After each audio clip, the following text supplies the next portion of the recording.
For almost everything to be done, there is a manual to it. From how to use a phone to operating a TV screen and many others. But if there are books out there prescribing how to run a government, Bingu must have dumped all of them into a gutter. He wrote his own manual, used his own script, based on his ideas that suited circumstances of his time. After all, countries differ in their development needs. Some never clearly understood his ways, though, until he died. Only then did Malawians begin to appreciate that he was a great man, a leader to be remembered.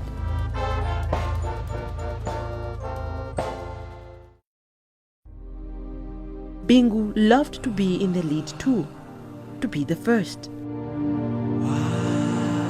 This is clear enough from his childhood at Kamoto village in Cholo, where he inscribed his name on a baobab tree 7 decades ago. The tree still stands where it stood. The name still visible, although the tree has grown and letters have grown faint.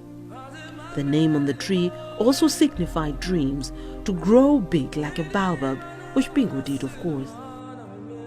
Bingu believed in Malawi, in the resources that the continent of Africa has. Africa is not a poor continent. I've said this contrary to what others believe, and I would like to repeat. Africa is not a poor continent. It is the people of Africa that are poor. I'm saying this because if you look at the resources we have, we could get out of poverty.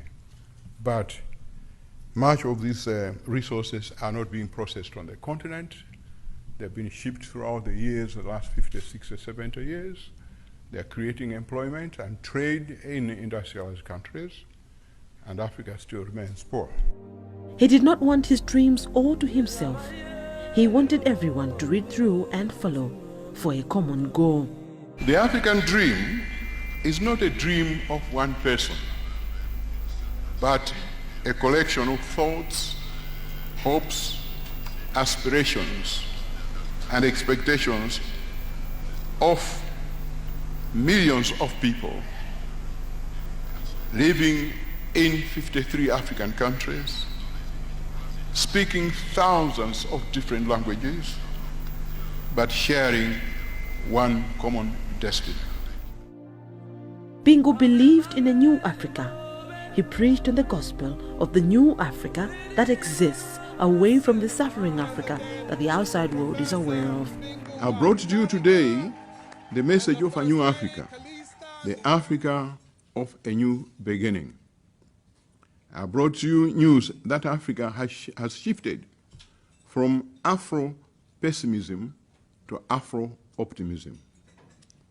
I'm saying this because hitherto the Africa you have been made to know is the Africa of insensate calamities, the Africa of endemic diseases such as HIV and AIDS, tuberculosis, and malaria, the Africa where many children die before the age of 5 years, the Africa of conflicts, of terrorism, of piracy, of corruption, and indeed the Africa of underdevelopment.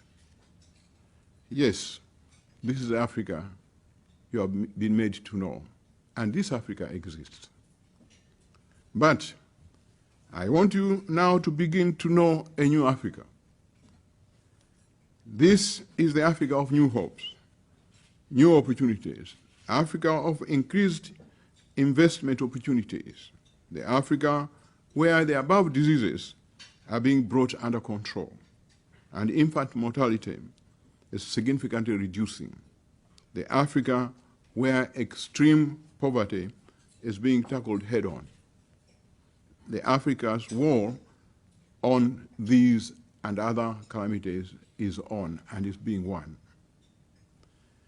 Yes, this is the Africa I want you to know, because that Africa also exists.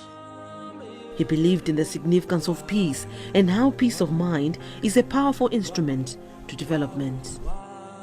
For me, peace is an all-embracing concept.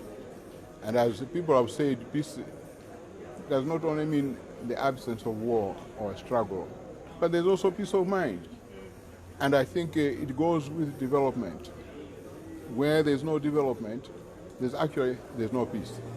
To date, the works of his hands still speak for him. One of the greatest leaders of the land. Gone.